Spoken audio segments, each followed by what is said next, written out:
Boa tarde a todos, bem-vindos a esta sessão da ASLAP, dedicada à azulejaria de Coimbra. Antes de mais, gostaria de agradecer à Rosário o convite para estar aqui hoje a moderar esta sessão em representação do Museu Nacional do Azulejo. Para quem não me conhece, o meu nome é Constança Azevedo Lima, sou técnica superior do Museu Nacional do Azulejo desde os finais de 2007, onde ingressei depois de ter estado 14 anos no Palácio da Pena, em Sintra.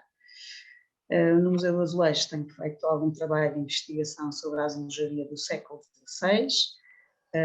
a par de outras tarefas, uma vez que sou também responsável pela comunicação, parte da comunicação e divulgação do museu, pelos eventos, das assistências de espaços e também responsável pela loja do museu. Mas hoje não estou aqui para falar de mim,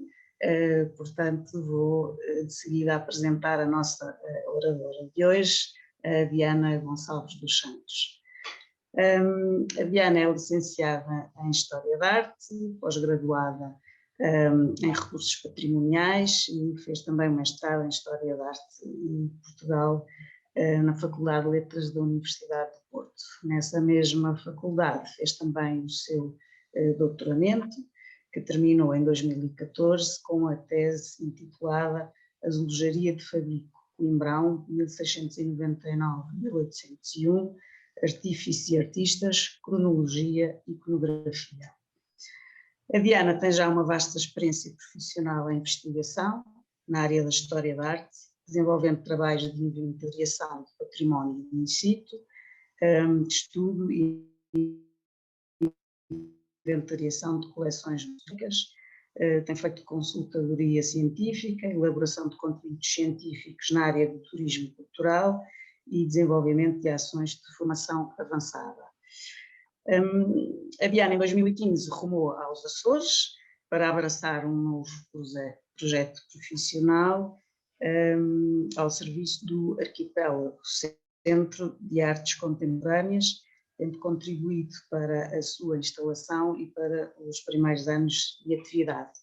Desde 2019 desempenha funções como técnica superior nos centrais da Direção Regional da Cultura em Angra do Heroísmo e é também investigadora da rede, portanto, uma pessoa da casa. A Diana tem várias publicações, várias obras publicadas, mas do seu currículo eu gostaria de salientar o facto de ter sido a comissária científica de uma importante exposição levada a cabo pelo Museu Nacional do Azulejo em 2017, intitulada O Encanto na Hora da Descoberta, a azulejaria de Coimbra do século XVIII, precisamente no seguimento da sua tese de doutoramento. E esta exposição, que muitos de vós certamente terão visitado, teve a sua importância por ter sido a primeira grande exposição que se fez em Portugal dedicada exclusivamente à azulejaria de Coimbra. Isto era um projeto com mais de 100 anos, desde os finais do século XIX que havia esta intenção de fazer uma exposição, quando começaram a ser recolhidos muitos painéis que vieram de demolições e que foram sendo recolhidos no Museu de Antiguidades do Instituto de Coimbra e que depois vai dar origem, em 1911, ao Museu Machado de Castro. Mas, sem demoras, passo a palavra à Diana. Muito obrigada, Constança, pelas palavras. Estou surpreendida pela extensa nota biográfica que acabou de transmitir. De facto, que eu tinha passado ao Rosário tinha sido bem mais curta, portanto agradeço uma espécie de rewind em termos de percurso profissional, agradeço as palavras. Quero também começar por agradecer ao Artis este convite, que já foi dirigido há vários anos, mas de facto pelas vicissitudes do meu deslocamento geográfico aqui para o meio do Atlântico ainda não tinha sido possível e, enfim, agora devido a esta nova realidade digital consequente da pandemia, conseguimos encurtar distâncias e estarmos mais fisicamente, portanto esta via tornou possível esta comunicação. vou começar por esclarecer. Penso que o título intencionalmente pretendia ser objetivo. Portanto, esta será sempre uma visão de síntese, ou seja, será sempre uma tarefa, e foi uma tarefa difícil preparar esta apresentação, para tentar condensar em 30 minutos, 40 minutos no máximo, a minha comunicação, uma vez que já estamos todos saturados,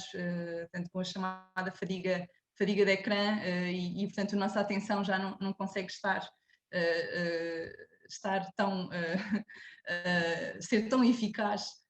em termos da gestão do tempo e familiaridade com este suporte. Vou então passar para a apresentação. No final, então, serão colocadas as questões, e espero que vá de encontro às vossas expectativas, e naturalmente agradeço a todos também o interesse com esta expressiva, manifestado através desta expressiva participação, tanta gente aqui hoje reunida a participar nesta sessão 65 do ASLab. Esta apresentação, como disse a Constança há minutos, vem na sequência de um trabalho de investigação realizado portanto, no período entre 2009 e 2013, e de facto tentámos que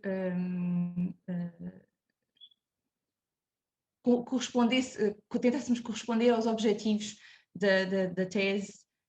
que seriam então rever este capítulo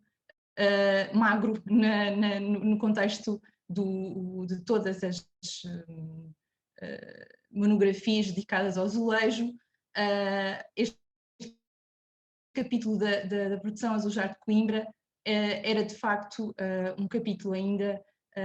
por explorar. Esta investigação teve por base um maturado trabalho de prospecção, de trabalho de campo,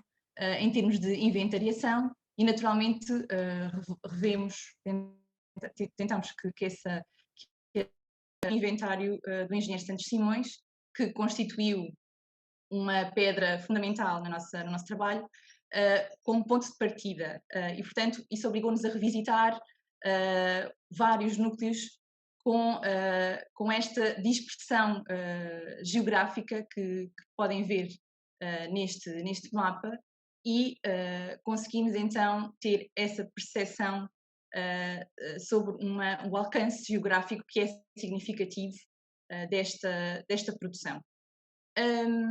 Portanto, esta produção espelha um ciclo de continuidade consolidado desde o século XVI, associado à atividade oleira de Coimbra, e esta, portanto, atividade foi potenciada por um conjunto de fatores, naturalmente um ambiente socioeconómico estável, mas também um quadro geológico com abundância de matérias-primas disponíveis nas proximidades da cidade de Coimbra, e também a própria situação geográfica central da cidade no país, junto à terceira maior via fluvial do território nacional, e também suficientemente próxima ao mar. Esta posição é facilitadora também do abastecimento de matérias-primas, por um lado, não é? Uma vez que temos várias jazidas de argilas de boa qualidade nas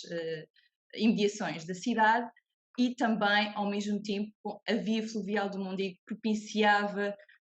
um bom escoamento da produção. Naturalmente, nós vemos uma dispersão em redor de toda a bacia hidrográfica do Mondego, mas também vemos outros polos associados também a outras paragens mais distantes, com um limite máximo a norte, em Ponte de Lima, um núcleo de azulejaria de figura avulsa. Em termos das tipologias arquitetónicas onde o azulejo, este azulejo se insere, portanto não podemos falar de azulejaria sem o suporte da arquitetura, portanto, um e outro são indissociáveis, como sabemos. Temos várias tipologias abarcadas pelos revestimentos azulejares e temos então a dimensão das igrejas paroquiais, portanto, associadas às encomendas do clero secular. Também os complexos monásticos ou conventuais são bastante expressivos, com 39 núcleos associados às encomendas do clero regular, que na cidade de Coimbra tinham uma importante expressão, nomeadamente através da rede de colégios universitários que gravitavam em volta da dinâmica de ensino universitário de Coimbra. Temos depois também, com um pouco menos expressividade, alguns edifícios de arquitetura civil com a inclusão, com a permanência de azulejos de Fabrico Coimbrão in situ. Alguns desses complexos também com as suas capelas, portanto a arquitetura religiosa privada a incluir os revestimentos de azulejos de Fabrico Coimbrão e também o capítulo dos registros, que apurámos 6, mas que sabemos que são muitos mais, inclusivamente adiante iremos referir o desenvolvimento desse tema executado pelo colega Raul Mendes. Houve também a preocupação de abordar os exemplares descontextualizados, ou seja, exemplares que constam em objetos em contextos museológicos, e naturalmente os núcleos do Museu do Azulejo e também do Museu Machado de Castro foram também,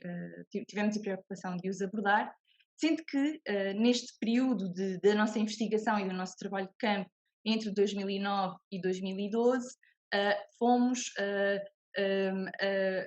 tivemos a triste coincidência de o museu estar fechado ao público para as obras de renovação, o Museu Machado de Castro. Portanto,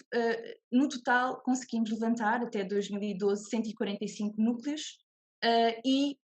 entretanto, com o desenvolvimento e a apresentação e divulgação pública da tese, recebemos vários contactos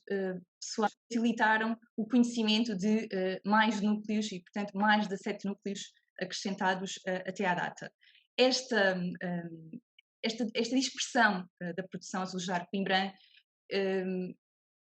faz com que tenhamos que pensar obrigatoriamente na relevância da produção no contexto da azulejaria portuguesa, portanto, como um capítulo completamente incontornável deste maravilhoso mundo que é o azulejo português e da sua diversidade. Em relação ao arco temporal, partimos do princípio que nos teríamos que circunscrever não só aos dados documentais, naturalmente a documentação é sempre um aspecto bastante importante da investigação em História da Arte, mas não podíamos também ignorar a realidade física com que fomos confrontados.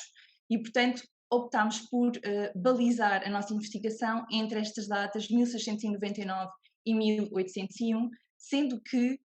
tivemos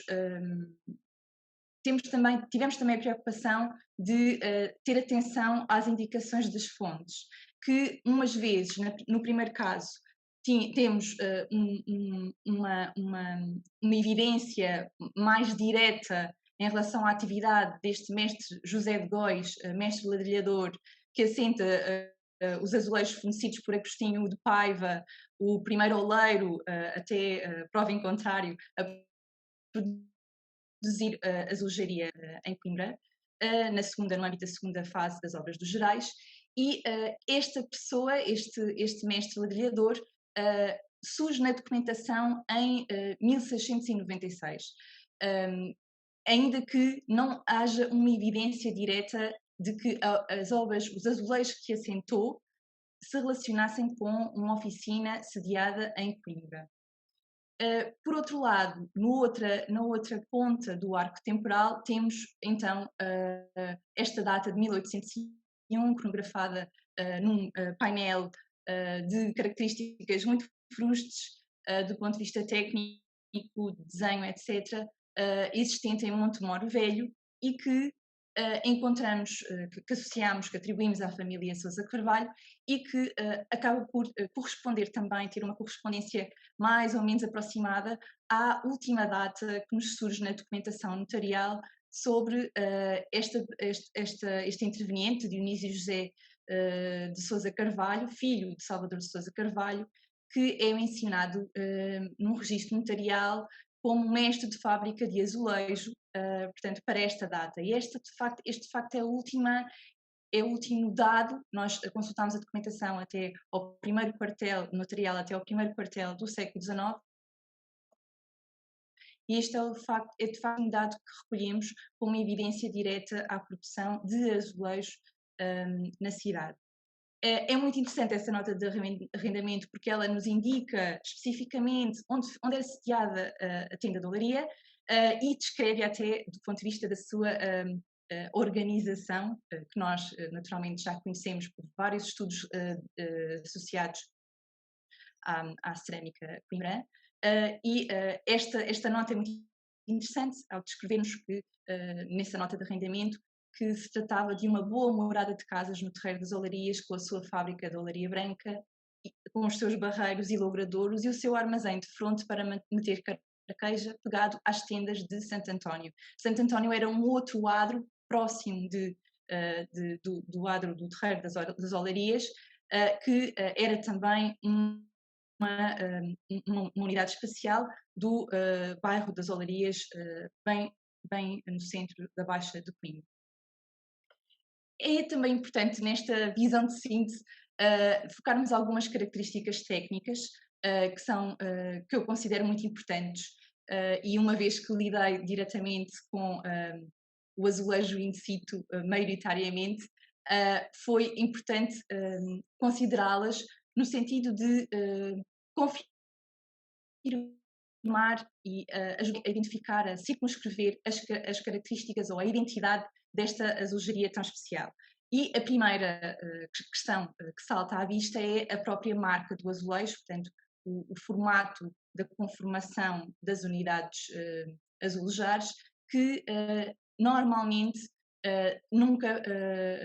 passa, ou pelo menos não registamos nenhum núcleo em que essa marca ultrapassasse os 13 centímetros. O que acontece é que ao longo da evolução do tempo, portanto, à medida que vamos caminhando para o final do século XVIII, esta marca vai diminuindo, sendo a medida mais, portanto, mais tardia que medimos, uma medida que se foca nos 127 milímetros, ou seja, 12,7 centímetros, dada, julgamos nós, a melhoria, e pelo que podemos também observar, a melhoria da qualidade técnica realizada. Portanto, alteração e mínima diminuição desta marca ao longo do século XVIII é também acompanhada por uma diminuição da própria espessura. Portanto, a qualidade das pastas, a qualidade da produção vai melhorando e, naturalmente, o próprio aspecto das unidades azulejares vão acompanhando essa melhoria. Para além desta questão da marca, há também alguns aspectos que são também característicos, nomeadamente os problemas técnicos relacionados com o fabrico, não só com a preparação das pastas, mas também com as cozeduras e também algum tipo de relação com a aplicação de pintura. E, portanto, é muito normal, sobretudo nos inícios do século XVIII, começarmos a encontrar vários problemas que vão ser mais ou menos permanentes até meados do século, como o amarelecimento dos vidrados, da própria pasta, portanto, derivado de uma composição da própria pasta carregada, em princípio contaminada por óxidos de ferro. Portanto, há uma monografia muito importante publicada em 2017, peço desculpa, 2009, ou 2007, da autoria de Alexandre Paes, de António Pacheco e de João Curvado, que se centrou na produção de cerâmica de Coimbra e que caracterizam muito bem, tá? Há mesmo uma análise laboratorial destas componentes das pastas e que achamos interessante também confrontá-las com as realidades que fomos encontrando in situ para a azulejaria. Portanto, os problemas verificados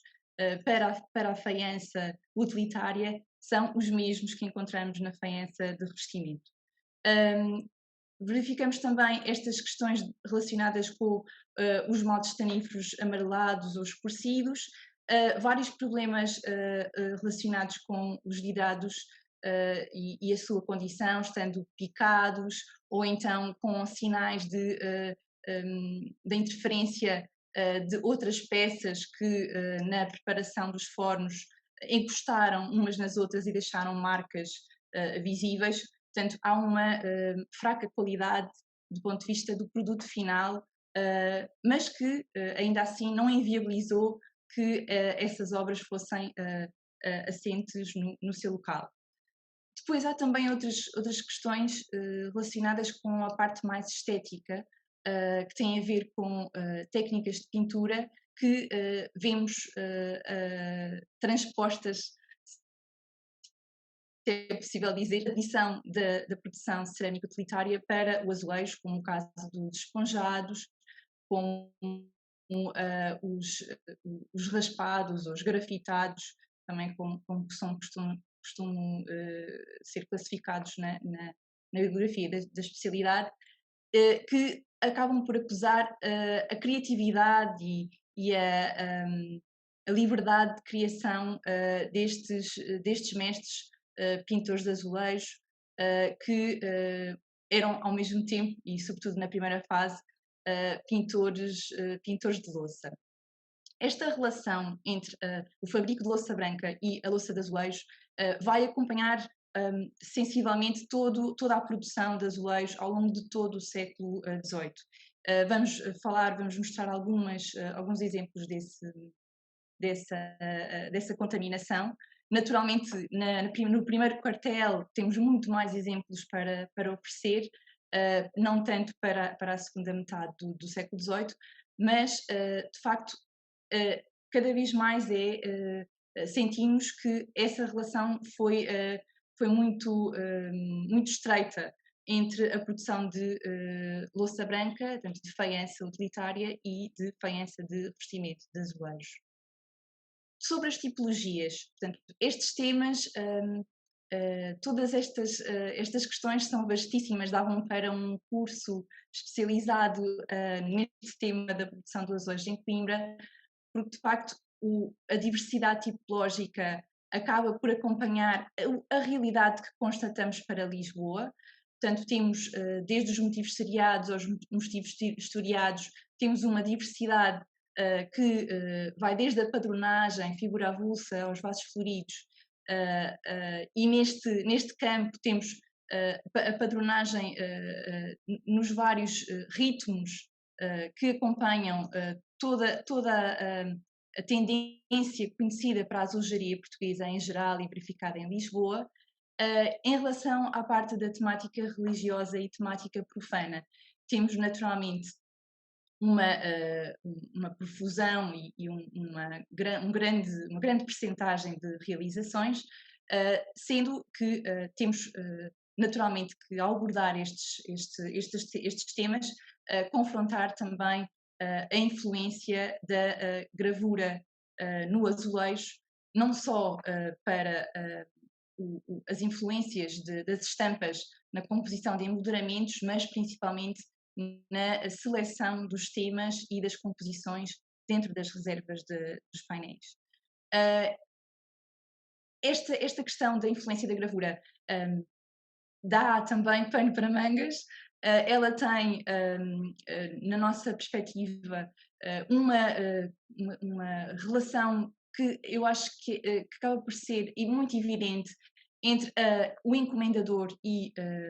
os oleiros de Coimbra. A própria proximidade à universidade, que é um polo de conhecimento, e o acesso, portanto, a fontes impressas, acaba por ser propícia a todo um programa que, em alguns casos, é extremamente erudito e com temáticas inclusivamente inéditas, como vimos, por exemplo, na exposição do Encanto na Hora da Descoberta, realizada em Lisboa, com temáticas que são fora da norma, como a temática do Apocalipse. Há um grande interesse por uma diversificação das fontes e, nomeadamente, uma grande erudição na seleção das mesmas, na seleção destes programas, que estão naturalmente associados normalmente ao universo monástico ou conventual. Por fim, temos também outras tipologias que espelham a diversidade tipológica da produção de Coimbra, ainda que com menos portanto, quantidade, menos expressividade do ponto de vista da produção. Porém, eu acho que é importante nós nos lembrarmos de um importante trabalho realizado por Raul Moura Mendes, como falei há pouco, que se centrou neste tema das alminhas e que em Coimbra, no território não só da cidade, mas de todo o seu concelho, tem uma importância particular. É um trabalho muito atento, muito dedicado em termos de levantamento, evoluiu bastante em termos da própria interpretação e do simbolismo que esta devoção às almas do purgatório tem um pouco por todo o território da bacia hidrográfica do Mondego, portanto, desde a beira interior à beira litoral. É um tema muito interessante, esta tese está disponível no repositório aberto da Universidade de Coimbra e sugiro que consultem, pois vão gostar certamente. Em relação aos intervenientes, nós vamos agora percorrer, espero que seja de uma forma um pouco mais rápida, uma vez que temos pouco tempo e a vossa capacidade de absorção também é limitada. Vamos percorrer uma linha cronológica sobre a evolução desta produção coimbrã de azulejos. Como comecei por referir, portanto, ao abordar o arco cronológico desta investigação, nós temos então esta figura de José de Góis, que à partida, e tudo indica que vem de Lisboa, e este mestre ladrilhador, cujas obras documentadas nos permitem automaticamente sustentar a atribuição de outros núcleos formalmente semelhantes, temos que falar de José de Góis conectando diretamente à olaria de Agostinho de Paiva. Agostinho de Paiva que, como referimos há pouco, julgamos ser o fundador da produção de azulejo em Coimbra. Agostinho de Paiva, ainda que tudo indique que venha de uma linhagem portanto, mais ancestral, Agostinho de Paiva teve também uma passagem por Lisboa, portanto, de certa forma,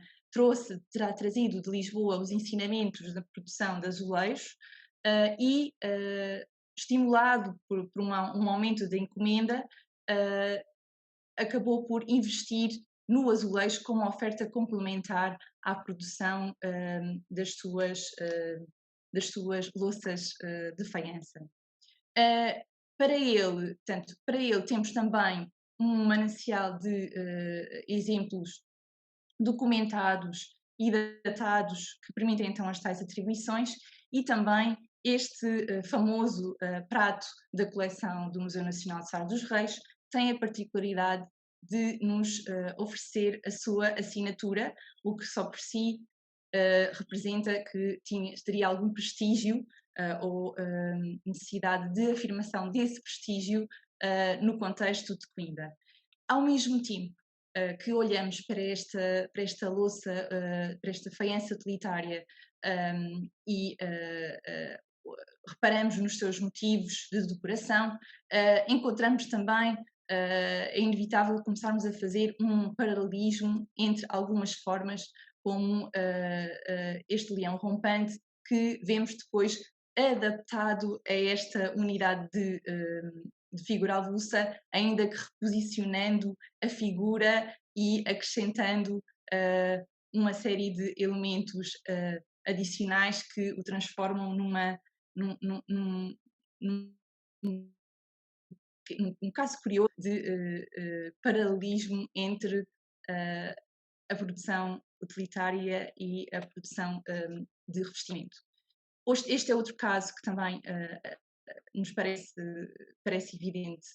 sobre esse paralelismo entre as formas, sobretudo a representação arquitetónica e esta técnica, esta forma de desenhar e de pintar, combinada com os esponjados que encontramos nas mesmas composições, a própria ondulação dos troncos das árvores, portanto, um paralelismo que julgamos interessante para sustentar então esta ideia da caracterização da produção do primeiro quartel do século XVIII como uma produção derivada ou mais aproximada à cerâmica utilitária. No caso do claustro dos Gerais, da obra dos Gerais e da Universidade, este núcleo permitiu-nos atribuir um grande conjunto de outros núcleos in situ que aplicam e sensivelmente estas mesmas fórmulas compositivas para os motivos seriados, que serão dominantes nesta produção de Agostinho de Paiva em parceria com os depois no primeiro quartel do século XVIII. Outro caso é o caso da sala do exame privado, com outra variante de albarradas ou vasos floridos aplicados como revestimento. E, portanto, naturalmente vamos encontrar as mesmas fórmulas aplicadas noutros núcleos, alguns, como a sede de Viseu, que estão datados e que nos permitem, e documentados, o que nos permitem circunscrever temporalmente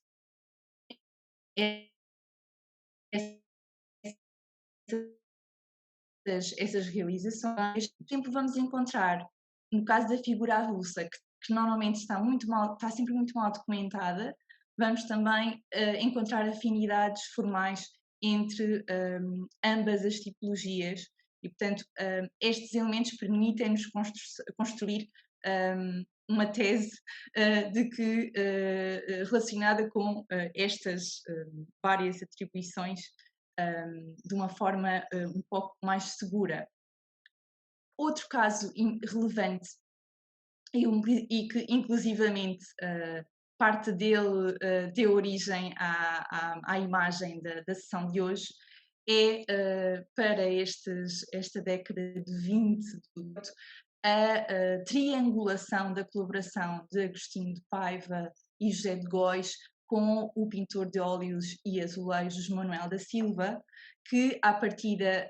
terá sido uma triangulação congregada por um interveniente também muito interessante da realidade de Coimbra, Gaspar Ferreira, um arquiteto umas vezes referenciado como tal, outras vezes mestre de obras, naturalmente a velha questão da historiografia da arte portuguesa, mas também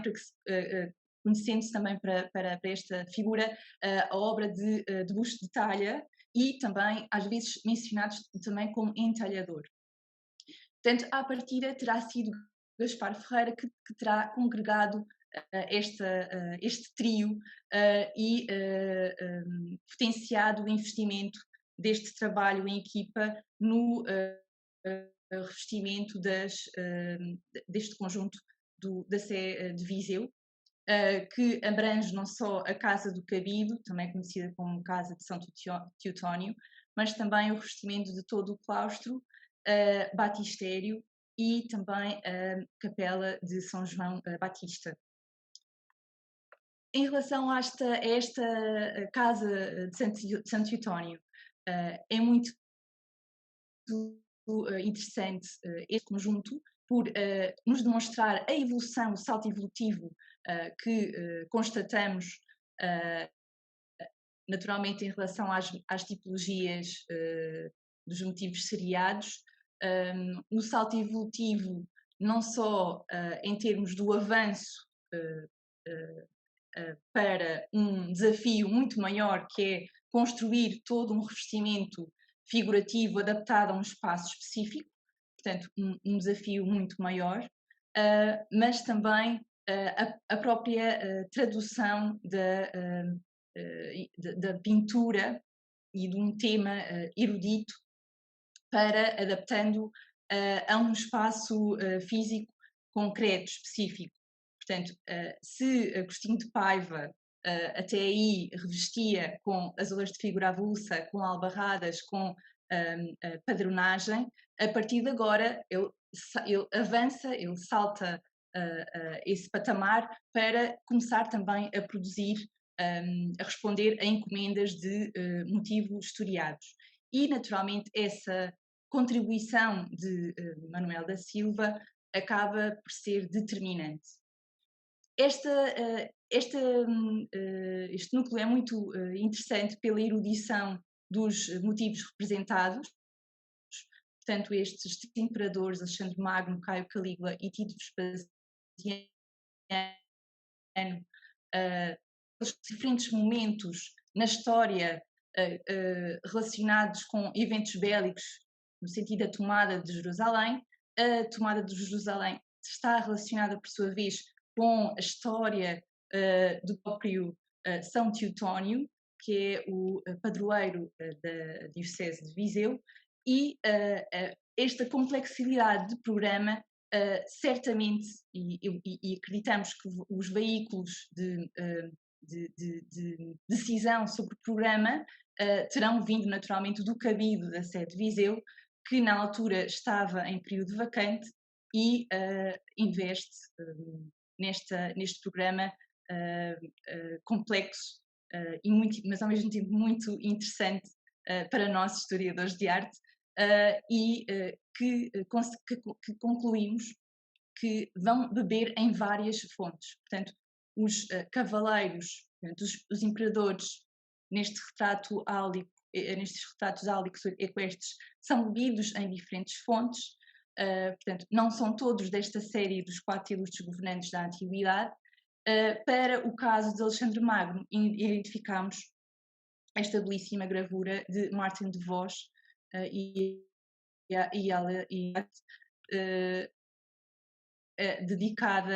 dedicada ao retrato de Alexandre Magno.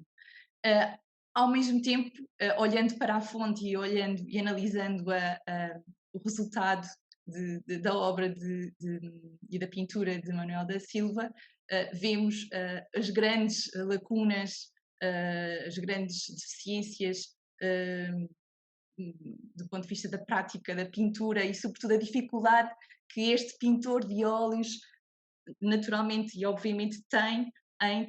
transpor a sua técnica de pintura a óleo para o azulejo, uma técnica à la prima muito mais exigente.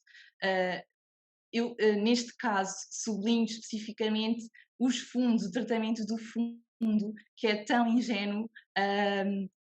que não se compreende à partida como é que não conseguiu fazer uma adaptação desta gravura para o painel de azulejos, mas, por outro lado, preocupa-se de uma forma interessantíssima na representação dos pormenores, dos adereços e também, como veremos, nos próprios enquadramentos, demolduramentos dos painéis.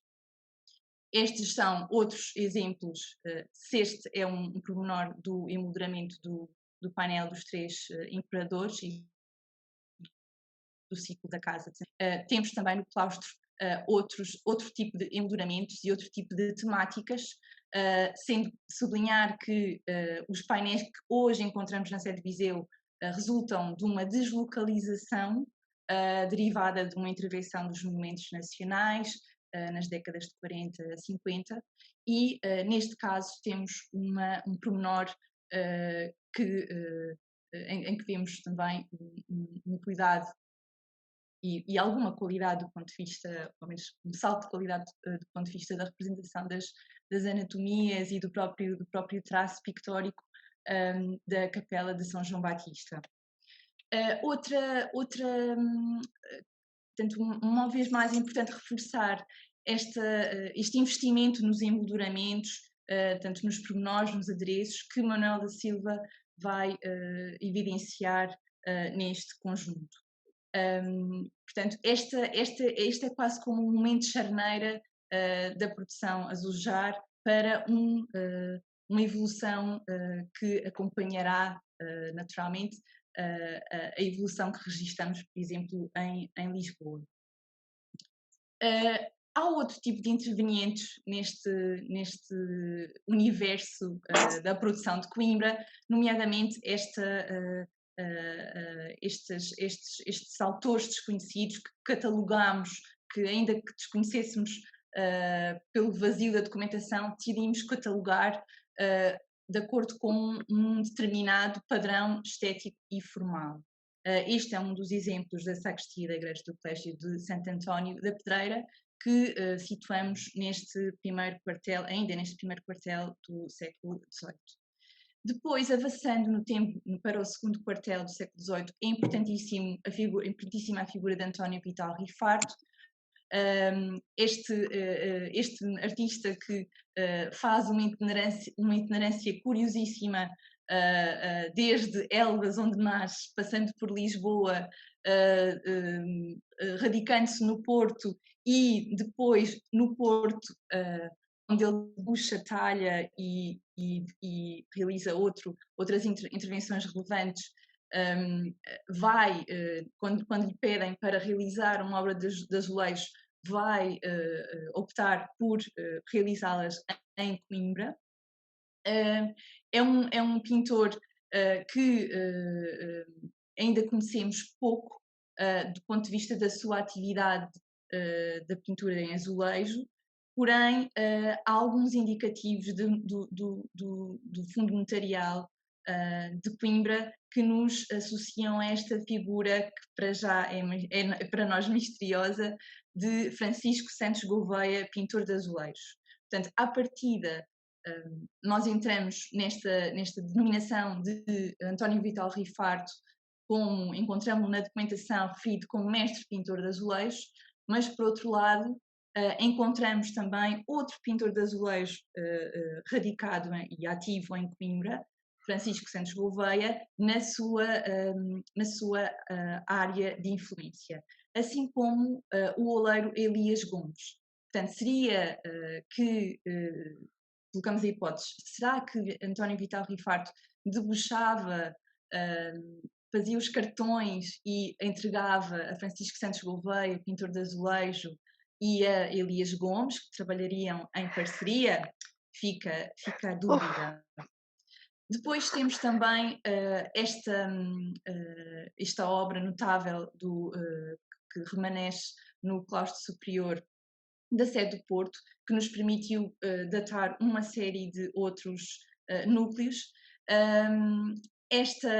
Através deste exemplo, compreendemos uma das características mais interessantes deste artista, que é o interesse por estas composições de forte impacto cenográfico, com uma grande profusão de elementos decorativos, vegetalistas, da mais variada forma, também a preferência, o detalhe que confere simulações de têxteis, com as representações muito precisas em termos de formato e da simulação das borlas, das franjas, dos lambrequins, ou então esta simulação do próprio brocado. nestes aventais. Outro exemplo atribuído a António Vital Rifarto é este do convento das Carmelitas de Aveiro, e também fazendo um pouco a ponte com umas sessões atrás dedicadas à emblemática. Temos também este caso da Casa Museu, dos Jardins da Casa Museu Bissaia Barreto, este núcleo descontextualizado, possivelmente oriundo, não sabemos, de um edifício monástico ou conventual, de Coimbra ou arredores, em que conseguimos ter a percepção desta atenção, desta evolução técnica que a azulejaria tem, a azulejaria e o fabrico de azulejos de Coimbra acusa, em termos da qualidade da pintura, e também dos aspectos que vão ser mais interessantes e continuamente trabalhados pelos pintores de azulejos das Olarias de Coimbra, que é o tal esgrafitado que vos falava de início. Para além disso, a própria pintura, a utilização da cor é muito mais fluida, muito mais interessante em termos da experimentação técnica dos virados. Continuamos com uma pleiade para este período de autores desconhecidos que conseguimos agrupar. Portanto, esta diversidade de mãos é impressionante para um núcleo tão pequeno e, à partida, circunscrito a coloco a hipótese, no máximo 2, eu suspeito que será apenas uma, mas vamos pensar que sejam mais, mas talvez 2 olarias, tendas de olarias a fabricar azulejos em Coimbra. Enfim, o tempo dirá se estarei certa ou errada. Seria muito útil prosseguir com a investigação. Outro tipo se por um lado temos estes mestres conhecidos, há outro tipo de mestres que conhecemos, mas que infelizmente o Estado em questão não nos permite construir mais teorias ou teses sobre outros núcleos atribuídos. É o caso deste Basílio do Rego, que funda esta família de azulejadores, os Rego, que por sua vez vão se relacionar com o futuro mestre pintor de azulejo, nesta altura ainda não tinha nascido, Salvador de Sousa Carvalho, através de uma relação matrimonial, e para ele temos este núcleo do Mesio em Castro Daire, mas foi uma obra que à partida foi encomendada, foi produzida, mas faltou o ladrilhador para o aplicar ao Basílio do Rego, como é mencionado na documentação, ladrilhador de azulejos, azulejador, por algum motivo não conseguiu aplicar ou mandar alguém, ou enviar alguém que aplicasse os azulejos da Capela Mor corretamente. Temos também filhos deste Basílio do Rego associados à azulejaria, azulejadores na sua maioria, excetuando Bernardo do Rego, que é uma vez mencionado como pintor de azulejos, mas, por outro lado, se eles estão referidos na documentação, a documentação não nos fornece indícios específicos sobre uma associação a núcleos in situ. Neste período do primeiro quartel do século XVIII, portanto avançando no tempo, temos então as introduções do gosto rococó, numa primeira fase de uma forma algo discreta e fundindo o gosto regência com o rocaille francês, e depois avançando no tempo, isto em 56, é um painel cronografado, avançando no tempo para afirmações mais firmes e fortes da expressão rococó na azulejaria. Temos este núcleo de Mosteiro de São Jorge Mil Reus, é muito interessante por esta diversidade não só tipológica, mas de mãos que se concentram num mesmo espaço monástico ou conventual. Tem uma grande oscilação também do ponto de vista técnico, mas infelizmente a documentação não nos revelou ainda nada concreto sobre a identificação das mãos que concretizaram estas obras. Há para este período, portanto entre 1750 e 1775, a referência a um João Evangelista pintor de azulejos, portanto estas indicações das notas do fundo notarial relativas a arrendamentos de tendas de olaria, mas por sua vez ainda não chegámos à documentação que nos conectasse este nome com uma obra in situ. Para o nosso autor desconhecido sétimo, nós colocamos a hipótese se não se tratará do Manuel da Costa Brioso referido na documentação e na própria historiografia da cerâmica. Ainda assim não se encontra, não encontramos nenhuma fonte documental que atestasse essa relação. Portanto, apenas nos centramos nos dados da historiografia e em algumas peças de cerâmica utilitária assinadas. Portanto, estas primeiras experiências do Rococó de Coimbra são muito interessantes do ponto de vista de um quadro algo alternativo de tratamento do ornato dos emolduramentos, com uma grande atenção nos detalhes e esforço por conferir volumetria aos elementos decorativos, e para além deste aprimoramento técnico através de pinceladas cruzadas, de pinceladas fluidas de diferentes tonalidades de azul, temos também o esgrafitado a complementar essa técnica pictórica do ponto de vista de forma a acentuar essa tentativa de conferir um caráter escultórico às ornamentações. Estes são os tais casos em que temos uma nítida contaminação entre a cerâmica utilitária e a cerâmica de revestimento, e este painel, que é por muitas vezes citado na documentação como atribuído a Manuel da Costa Brioso, tem uma conexão direta, e que a própria historiografia reitera, com estes lavabos, sobretudo o lavabo que está datado e assinado Brioso,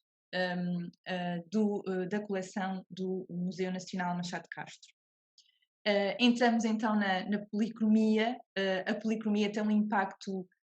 fortíssimo em Coimbra, de uma forma que eu considero até mais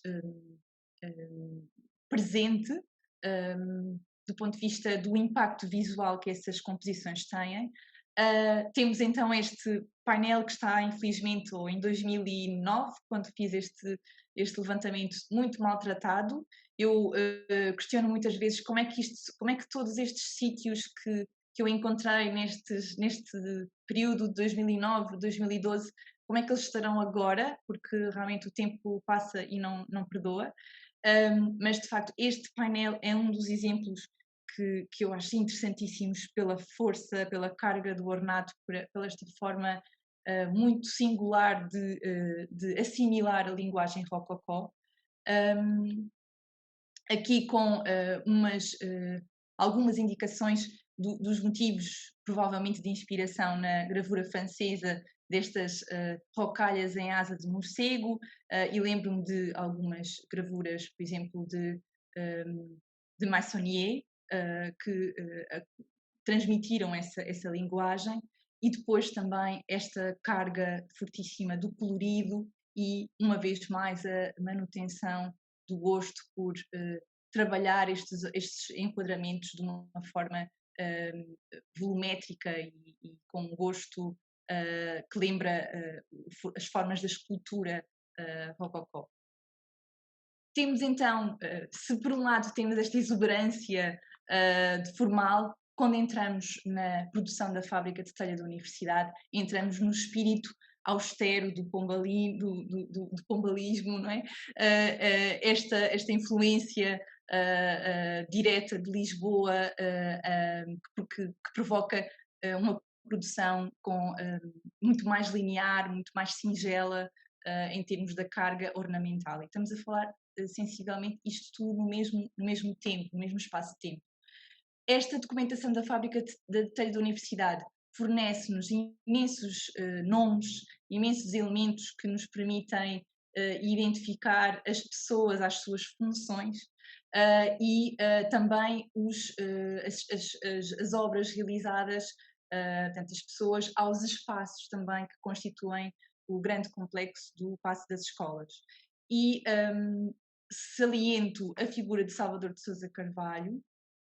que está em Coimbra desde 1756 e aqui com o seu filho, aqui muito jovem, um adolescente ainda, mas já oficial de fazer telha, oficial de vidrar e formar e cozer, e outras vezes oficial de cozer e dar aviamento aos fornos, é assim que é referido.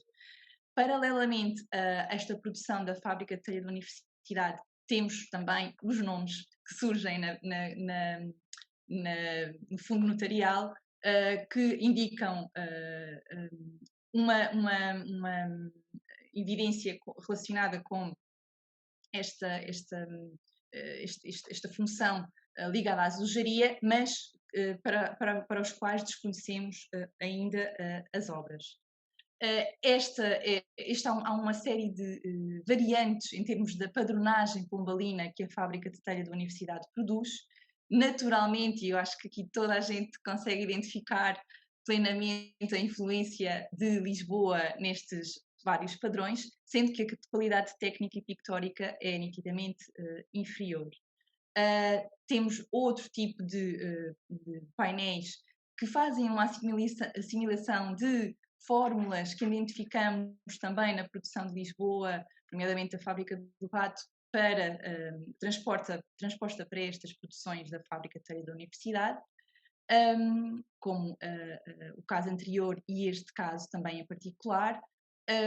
Depois, outro tipo de composições que vão automaticamente aligerando o peso dos emolduramentos e normalmente todos estes painéis da fábrica de telha da universidade que vão revestir não só o paço das escolas, mas também os novos edifícios da universidade, são geralmente os painéis figurativos, são normalmente de temática figurativa. Automaticamente vemos também uma alteração na própria cor, portanto, para além do ornato carga ornamental dos emolduramentos ir gradualmente diminuindo, vemos também uma alteração na própria conjugação das cores e alternância entre reservas e emolduramentos, não havendo propriamente um padrão evolutivo que consigamos balizar especificamente. Estamos a terminar a nossa viagem e queríamos só chegar a esta figura fundamental que julgamos que é uma grande mais-valia para a manutenção da linhagem que partiu de Agostinho de Paiva, até porque ele próprio irá casar com uma neta do Agostinho de Paiva, Salvador de Sousa Carvalho, cujos contributos dos estudos do Celso Mangucci e dessa monografia que vos falei, de Alexandre Paes, António Pacheco e João Croado, permitiram arrolar uma série de dados relacionados com estes dados dos fundos paroquiais. Na continuidade desta investigação, ainda que o meu perfil e o meu percurso profissional se tenha dirigido para outros campos, ainda assim continuei a investigar esta figura e cheguei à conclusão de que já sei qual é a data de nascimento, nasceu em 1730, já sei que ele é filho de um oleiro que vem, curiosamente, da região de Braga, portanto há uma série de elementos novos que se complementam a esta biografia, mas sobretudo quero realçar que esta figura tem uma expressão gigantesca no espaço de alcance, de influência da produção de Coimbra, com um conjunto interessante de obras documentadas e um inúmero conjunto igualmente interessante de obras que atribuímos a partir destas obras documentadas. Elas, para além de nos testemunharem a própria evolução da sua produção, também nos indicam o caminhar e o evoluir deste trabalho e da produção da pintura, da produção de azulejo em Coimbra, até ao momento do Canto do Cisne, que terá ocorrido com o seu filho Dionísio José de Sousa Carvalho, que, como vimos no final do século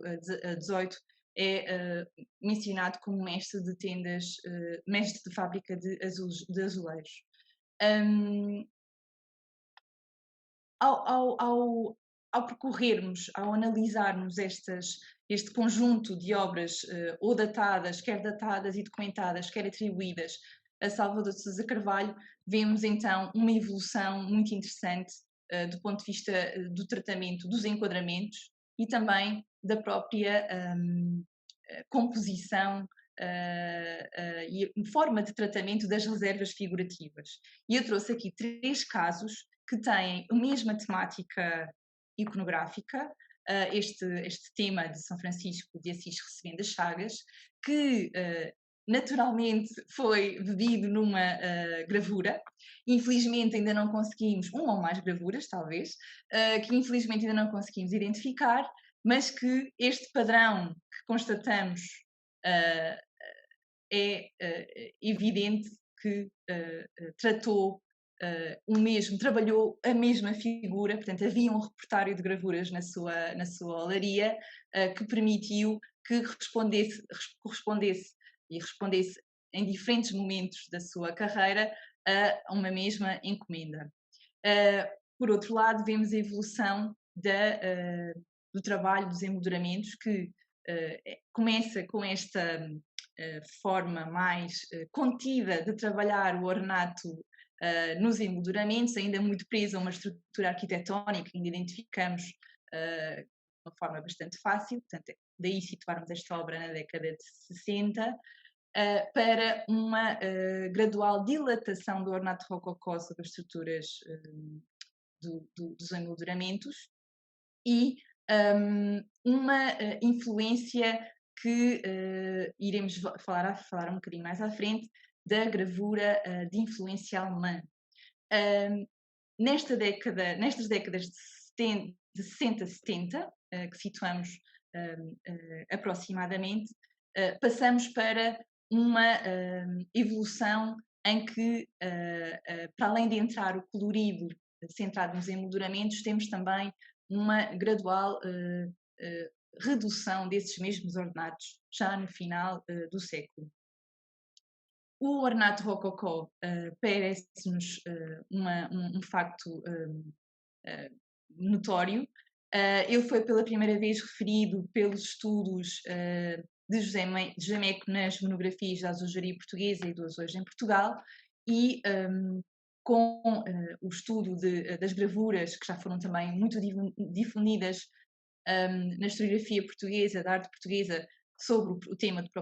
rococó, encontramos de facto esse paralelismo que nos parece notório.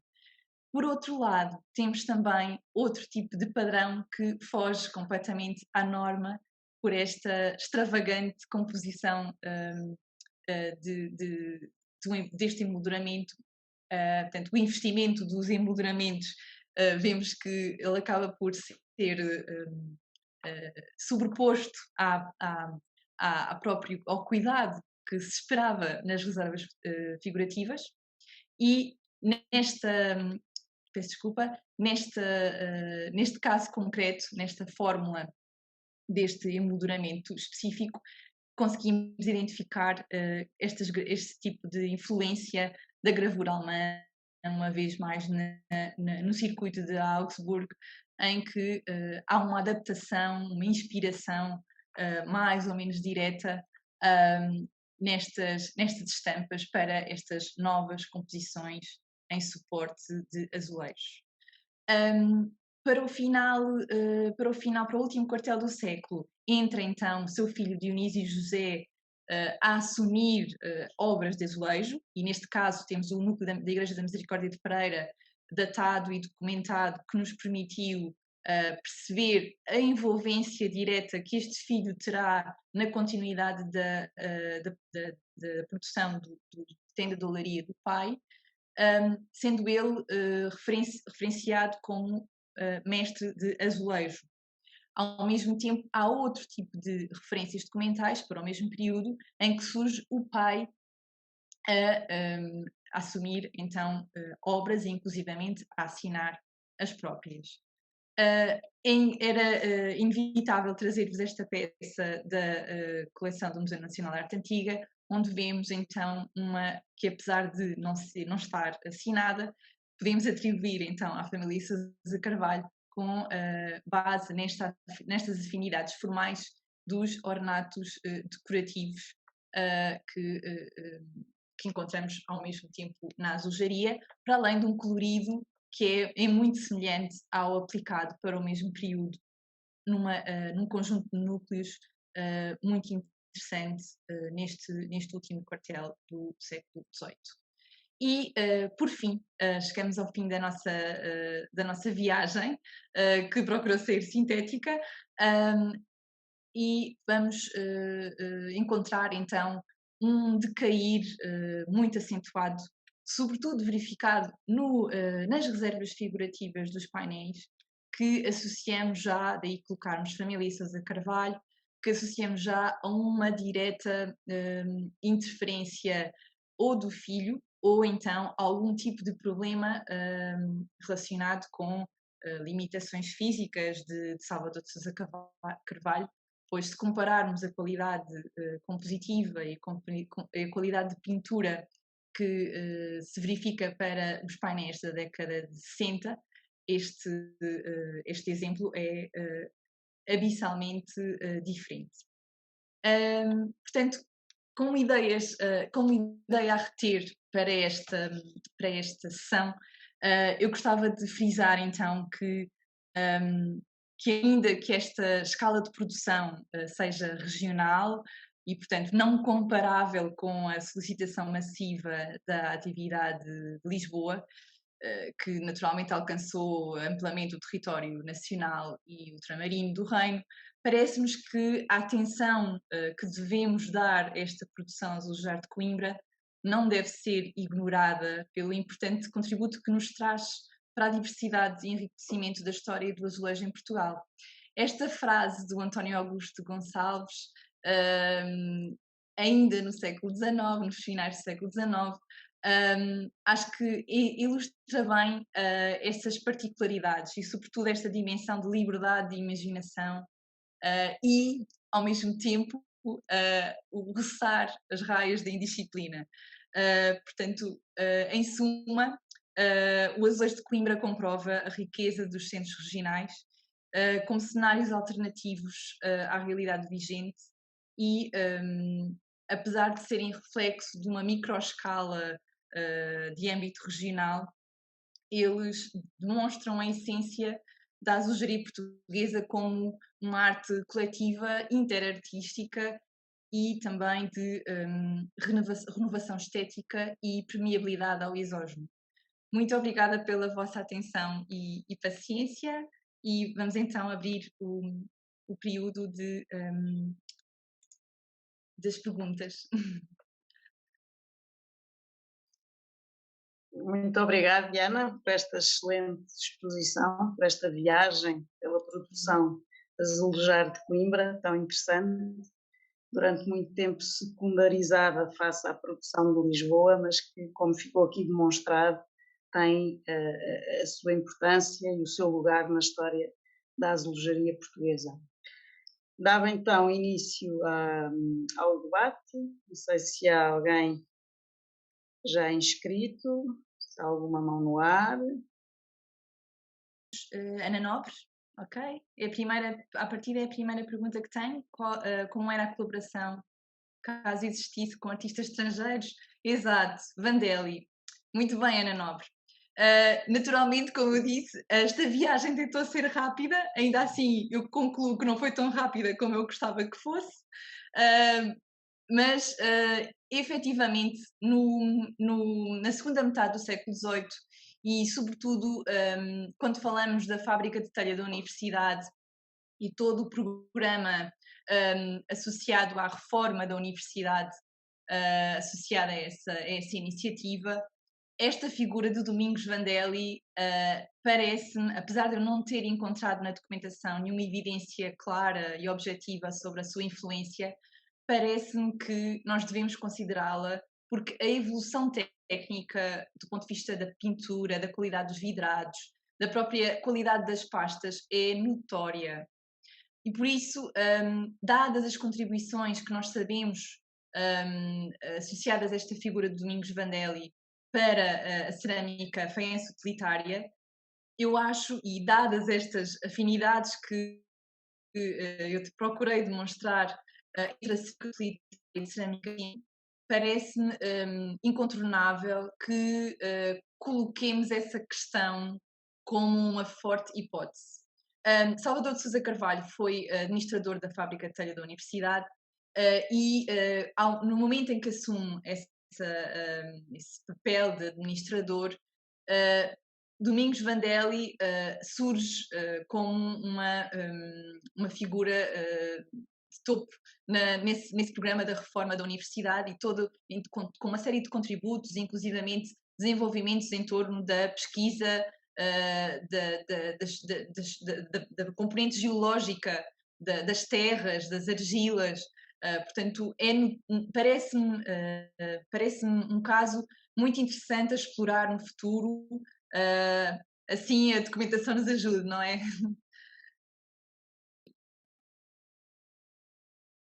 Se há mais alguma questão? Exato. Vandelli trabalhava na fábrica, mas do Recio de Santa Clara, que é no lado oposto da margem, onde se situava o bairro das Olarias. Mas ainda assim, eu penso que o ponto de contacto, em termos do aprimoramento da técnica de produção de cerâmica, e esse grande salto qualitativo em termos da produção de Salvador de Sousa Carvalho, terá certamente uma relação com a presença. Portanto, Coimbra, nós pensamos, hoje é uma cidade de média dimensão, não é? Mas na altura não era assim tão populosa, não é? Portanto, as pessoas, havia relações, inclusivamente destes novos dados prosopográficos que eu consegui apurar para o Salvador de Sousa Carvalho. Vejo figuras importantes da universidade a participar em batizados dos filhos de Salvador de Sousa Carvalho. Portanto, há uma relação estreita com a universidade e, naturalmente, Salvador de Sousa Carvalho e Domingos Vandelli se encontraram certamente e falaram e discutiram e partilharam as suas experiências. Mais alguma questão? Eu já me tinha mandado a pergunta por escrito. Onde é que ficavam as olarias? Era ali na Baixa, ali na zona à volta do Terreiro da Erva, onde há agora a fábrica de cerâmica. Exatamente. E ficavam num espaço onde é hoje um grande parque de estacionamento subterrâneo, uma obra muito polémica, inclusivamente na tese de Luís Sebastião, uma tese fantástica sobre a produção de cerâmica em Portugal e que naturalmente abordou também o capítulo de Coimbra. A tese é na área da arqueologia, mas há uma série de evidências em termos de vestígios das lixeiras dessa obra que seriam muito, muito interessantes. Obrigada. De nada. Obrigada eu pela pergunta. Estar adiante, não só pela apresentação brilhante, como todo o trabalho que tem feito nesta área. E eu arrisco-me quase a dizer que ela está a arriscar a tornar-se na embaixadora dos azulejos de Coimbra. Não, Raul, somos dois. Porque somos muitos, felizmente. Somos muitos, é verdade, somos muitos. Mas, Raul, eu sei que a sua tese de mestrado foi extraordinária, como eu disse, não foi nada demais o que eu disse, é justo, é de justiça, e eu sei que o Raul está no terreno, tem uma vantagem muito grande, e ao fim e ao cabo eu sei que tem feito também um trabalho de anjo da guarda, de divulgação, dinamização, do património azulejar em Coimbra, agora não estou a falar só de Coimbra, produzido em Coimbra, mas todos os outros, as outras tipologias e produções existentes nessa região. E, portanto, ao fim e ao cabo, eu penso que o embaixador aqui, o meu embaixador à distância, no meio do Atlântico, e de facto, e como começou, como a Constança referiu naquela longa nota biográfica que prepararam, de facto, eu como percebeu, eu tive um interregno desde a defesa da tese, portanto, desde 2014, eu defendi a tese em 6 de